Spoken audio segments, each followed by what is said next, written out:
Join me as I challenge myself to embrace a simpler life in my senior years and see if I can truly master the art of slow living at 60. As I enter this new chapter of my life, I've been thinking a lot about what it means to truly live well as I grow older. And for me, that means embracing the concept of slow living. It's about slowing down, simplifying, and living more intentionally. It's about finding fulfillment and peace rather than just trying to get more done in less time. One of the biggest challenges I've faced when I realized I was growing older was feeling overwhelmed by the pace of life. I went from having a structured schedule to having all the time in the world, and it was daunting. I felt like I was constantly trying to keep up with everything around me, from social media to the latest news to the demands of family and friends. It was exhausting, and I found myself feeling drained and unhappy. I also struggled to find purpose after my health trials improved. For so long, my identity had been tied to those doctor's appointments, and suddenly it wasn't there anymore. I didn't need to go every month. And surprisingly, I felt lost and unsure of what to do with myself. I'd always been on a schedule, like a sense of responsibility, and it was a duty to take care of my health, to get better. But now I had the freedom to do whatever I wanted. It sounds like a dream come true, but it was actually really scary. But then, I looked around at the world and I realized that I wasn't alone. So many my age I knew were facing the same challenges, even some that were younger. They were feeling lost, overwhelmed, and uncertain about how to make the most out of their life. And that's when I realized that slow living wasn't just a nice idea. It was a necessity. We need to slow down, to simplify, and to focus on what truly matters. As I began to explore the principles of slow living, I realized that it's all about living more mindfully. It's about being present in the moment rather than constantly rushing to the next thing. It's about prioritizing relationships rather than trying to squeeze in one more task. And it's about simplifying our daily routines rather than getting bogged down in complexity. One of the most powerful principles of slow living is the idea of setting intentions. Rather than trying to do everything, I focus on what's truly important to me.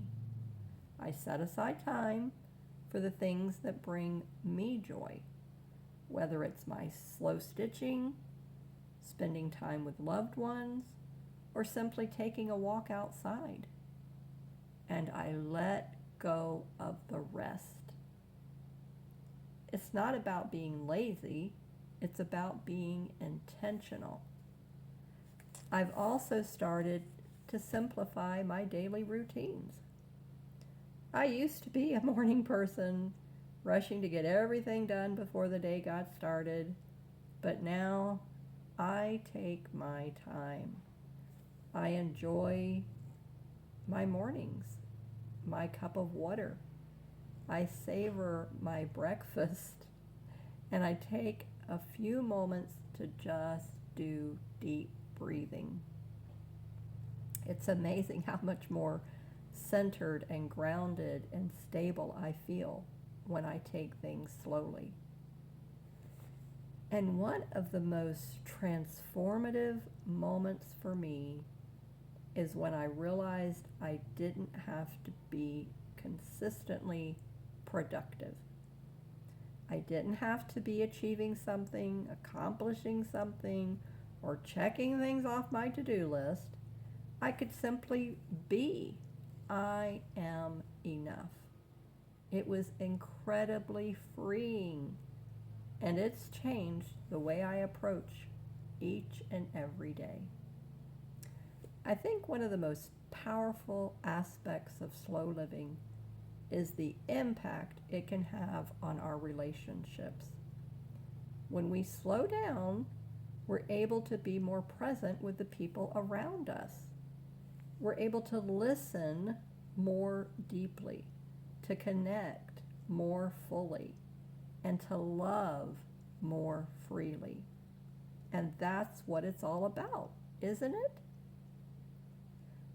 I'll never forget the evenings that I have enjoyed with my daughter. Simply playing games, enjoying a meal, just enjoying each other's company. It wasn't about doing anything grand or exciting. It was just about being together. And it was some of the best times that I have ever had. As I look back at my journey with slow living, I'm reminded of the incredible impact it's had on my life. I feel more peaceful, more fulfilled, and more connected to the people and things that matter most. And I know that it's not just about me.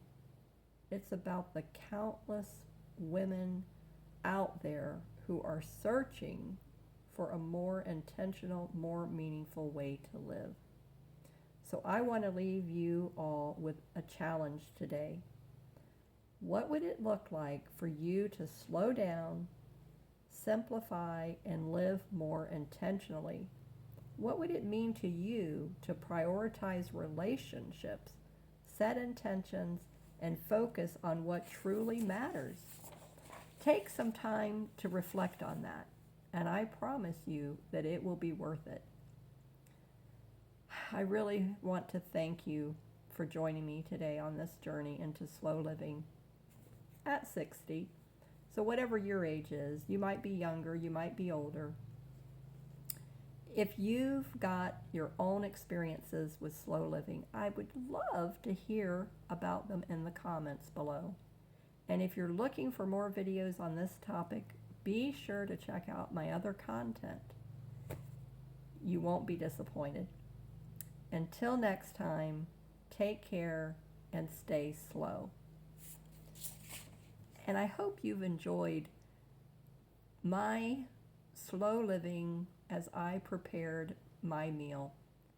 Actually, this is one of my favorite meals, and it's just a simple recipe that I actually created on my own.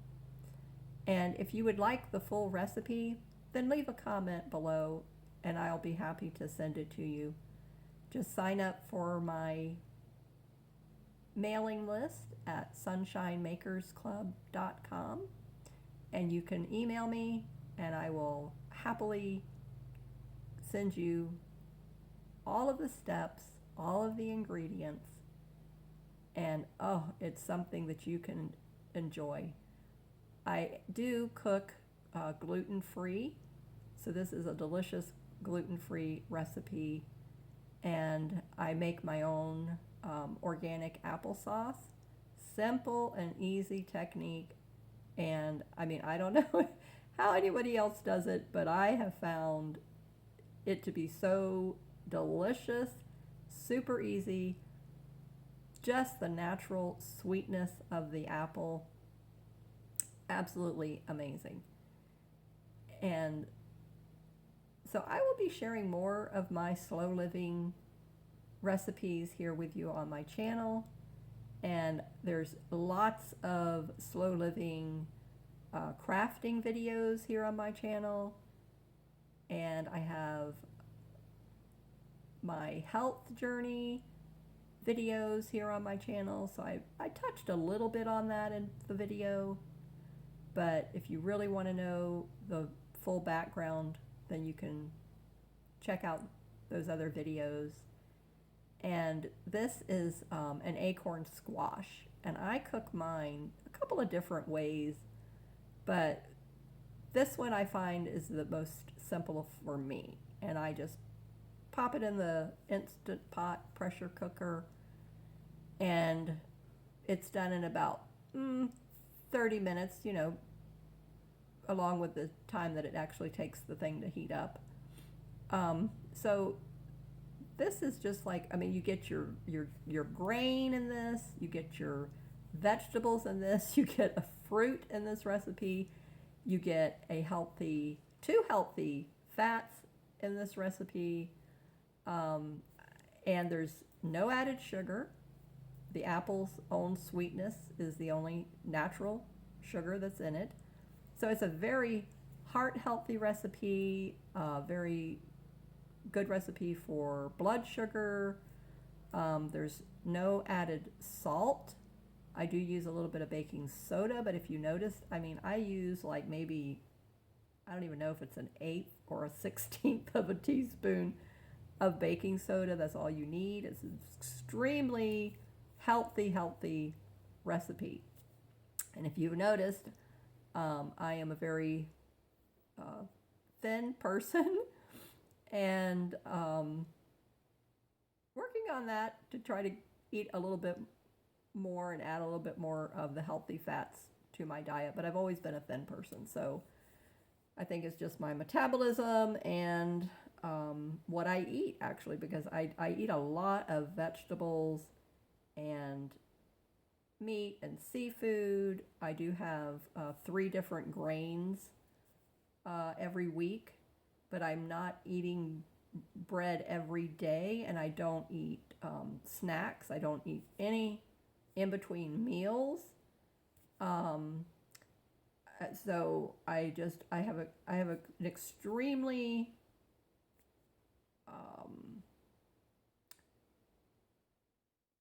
consistent meal planning routine.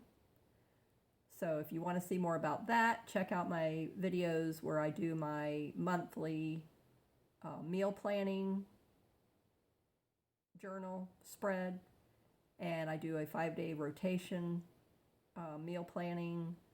So I don't think I've gone over everything that I eat, but if you are curious, you know, not that you're going to change your diet, but at any rate, and I do put a very healthy amount of this organic extra virgin olive oil on. I don't use a spoon. I don't measure it, so I really couldn't tell you. Maybe a tablespoon, if I was to put it in a tablespoon and then drizzle it on. I don't know. So I just kind of just drizzle it on. I know how much that I want and what's a good amount, not too much. And then the acorn squash goes on top of that. And if you notice, I cut it up into bite-sized portions before I even did any of that. And then after I put this on, then last will go on the applesauce topping. I'm telling you, it's absolutely delicious. I love this meal. It is like one of my favorite meals. Plant-based meals are absolutely my favorite.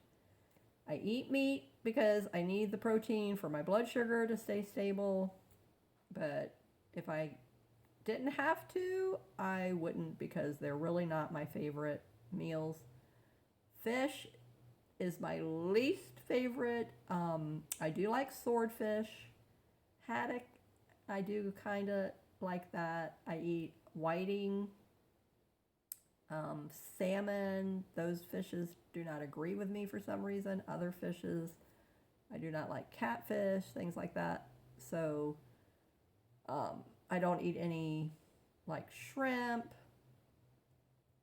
or scallops, clams or crabs or